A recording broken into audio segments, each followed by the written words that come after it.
Police রাজ্যের শাসক দল তৃণমূলের দলদাসে পরিণত হয়ে গিয়েছে। বিরোধীদের তরফে এই অভিযোগ দীর্ঘদিনের, কিন্তু একজন পুলিশ কর্মী যার হাতে আইন শৃঙ্খলা রক্ষার দায়িত্ব ন্যস্ত করেছে ভারতের সংবিধান, সেই পুলিশকে কি ঠিকভাবে কাজ করতে দেওয়া হয় আমাদের দেশে? একজন অপরাধীকে থানায় ধরে আনলে সেই অপরাধী যদি শাসক দলের ছত্রছায়ায় থাকে, তাহলে তাকে ছেড়ে দেওয়ার জন্য উপর মহল থেকে ফোন আসে থানায়। হাত পা বাঁধা হওয়ায় শেষ পর্যন্ত অপরাধী জেনেও তাকে ছেড়ে দিতে বাধ্য হয় পুলিশ। ভাবছেন তো কেন কথা বলছি? তাহলে শুনুন। সম্প্রতি দক্ষিণ চব্বিশ পরগনার বারুইপুরে সভা ছিল ডায়মন্ড হারবারের তৃণমূল সাংসদ তথা দলের সাধারণ সম্পাদক অভিষেক ব্যানার্জি। অভিষেক তখনও সভায় পৌঁছননি। তার আগে যথারীতি মঞ্চে শুরু হয়েছিল সাংস্কৃতিক অনুষ্ঠান।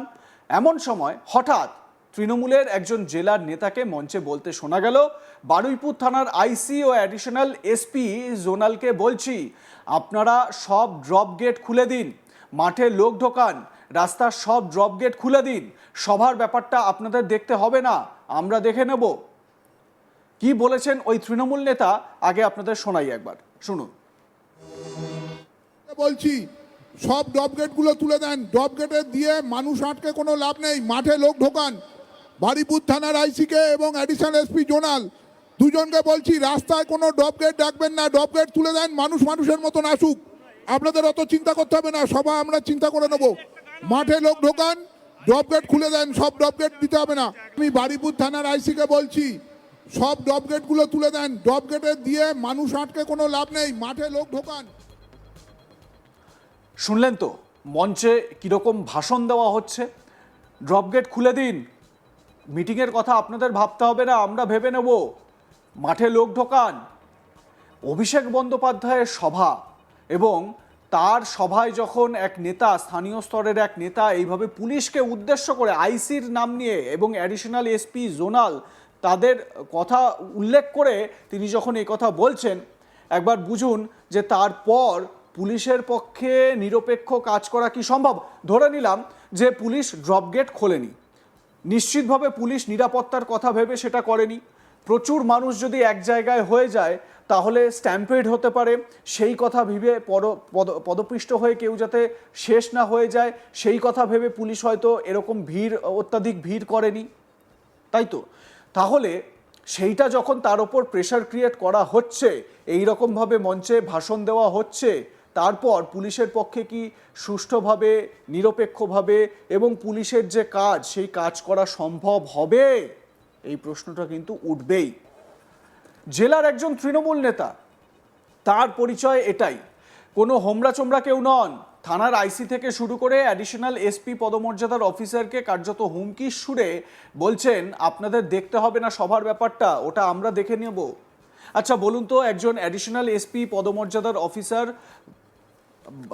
সর্বভারতীয় স্তরে অন্যতম কঠিন একটি প্রতিযোগিতামূলক পরীক্ষা, সেই পরীক্ষা দিয়ে পাস করে তারপর তাকে সেই চাকরিটা পেতে হয়েছে, ইন্টারভিউ উতরে তারপরে এই চাকরি পান।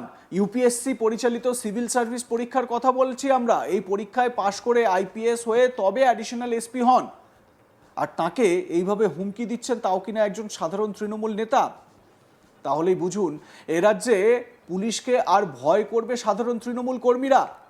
আরও একবার আপনাদের ওই নেতার এই হুমকি ভরা ভাষণটা একবার শোনাই, বক্তব্যটা একবার শোনাই, শুনুন। আমি বারুইপুর থানার আইসিকে বলছি, সব ড্রপ গেটগুলো তুলে দেন। ড্রপ গেটে দিয়ে মানুষ আটকে কোনো লাভ নেই, মাঠে লোক ঢোকান। বারুইপুর থানার আইসিকে এবং অ্যাডিশনাল এসপি জোনাল দুজনকে বলছি, রাস্তায় কোনো ড্রপ গেট ডাকবেন না, ড্রপ গেট তুলে দেন, মানুষ মানুষের মতন আসুক, আপনাদের অত চিন্তা করতে হবে না, সভা আমরা চিন্তা করে নেব। মাঠে লোক ঢোকান, ড্রপ গেট খুলে দেন, সব ড্রপ গেট দিতে হবে না। আমি বারুইপুর থানার আইসিকে বলছি, সব ড্রপ গেটগুলো তুলে দেন। ড্রপ গেটে দিয়ে মানুষ আটকে কোনো লাভ নেই, মাঠে লোক ঢোকান। বারুইপুর থানার আইসিকে এবং অ্যাডিশনাল এসপি জোনাল দুজনকে বলছি, রাস্তায় কোনো ড্রপ গেট ডাকবেন না, ড্রপ গেট তুলে দেন, মানুষ মানুষের মতন আসুক, আপনাদের অত চিন্তা করতে হবে না, সভা আমরা চিন্তা করে নেব। মাঠে লোক ঢোকান, ড্রপ গেট খুলে দেন, সব ড্রপ গেট দিতে হবে না। শুধু এই তৃণমূল নেতাই নন, পুলিশকে হুমকি দেওয়ার প্রথম সারিতেই রয়েছেন তৃণমূলের প্রভাবশালী নেতা বীরভূমের দোর্দণ্ড প্রতাপ। অনুব্রত মণ্ডল। প্রকাশ্য সভায় পুলিশকে বোমা মারুন মন্তব্য করে রীতিমতো শোরগোল ফেলে দিয়েছিলেন তিনি। যদিও সেবার রাজ্যের মুখ্যমন্ত্রী স্বয়ং সাধের কেষ্টকে আড়াল করতে ময়দানে নেমেছিলেন। মুখ্যমন্ত্রীর সাফাই ছিল অনুব্রত মণ্ডলের ব্রেনে নাকি ঠিকমতো অক্সিজেন পৌঁছয় না, তাই মাঝে মধ্যে এই ধরনের মন্তব্য করে ফেলেন তিনি।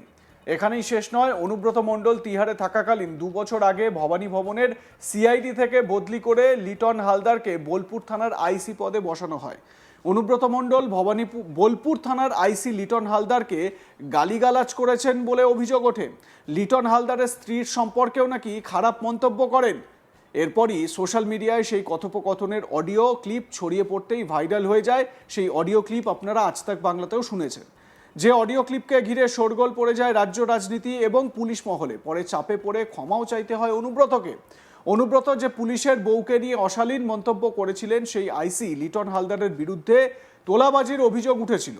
অনুব্রত সহ বোলপুরের বহু মানুষ আইসির বিরুদ্ধে বালি মাফিয়াদের সঙ্গে যোগসাজশ ও তোলাবাজির অভিযোগ করেছিলেন। অনুব্রত সহ বোলপুরের বহু লোক আইসির বিরুদ্ধে এই অভিযোগ এনেছিলেন, তোলাবাজির অভিযোগ করেছিলেন।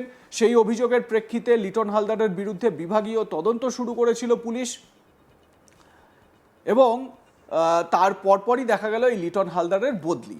তবে পুলিশকে নিশানা করার ক্ষেত্রে পিছিয়ে নেই কিন্তু বিজেপিও। শুক্রবার উত্তর 24 পরগনার বনগাঁর গোপালনগর স্টেশন সংলগ্ন এলাকায় বিজেপির দক্ষিণ মণ্ডল 1-এর পক্ষ থেকে একটি পথসভার আয়োজন করা হয়। সেই পথসভায় ছিলেন বনগাঁ দক্ষিণ কেন্দ্রের বিজেপি বিধায়ক স্বপন মজুমদার।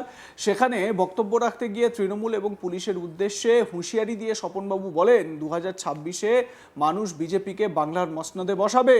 দলদাস পুলিশ এবং তৃণমূলের হারমাদ বাহিনীর গুন্ডাগুলো কান খুলে শুনে রাখুন। সবগুলোকে দেখে নেব, গুন্ডাগুলোকে এনকাউন্টার করব, আর এই দলদাস পুলিশগুলোর উর্দি টেনে খুলে নেব। কি বলেছিলেন স্বপন মজুমদার বিজেপি বিধায়ক কয়েকদিন আগে, শুনুন। 2026-এ বাংলার মসনদে বিজেপিকে বসাবে। আর যে দলদাস পুলিশ এবং টিএমসির হারমাদ বাহিনীর গুন্ডাগুলো কান খুলে রাখো, সবগুলোকে দেখে নেব। গুন্ডাগুলোকে এনকাউন্টার করব, আর এই দলদাস পুলিশগুলো বর্দি টেনে খুলে নেব। দায়িত্ব নিয়ে বলে যাচ্ছি, চামচাগিরি করতে দেব না আমরা।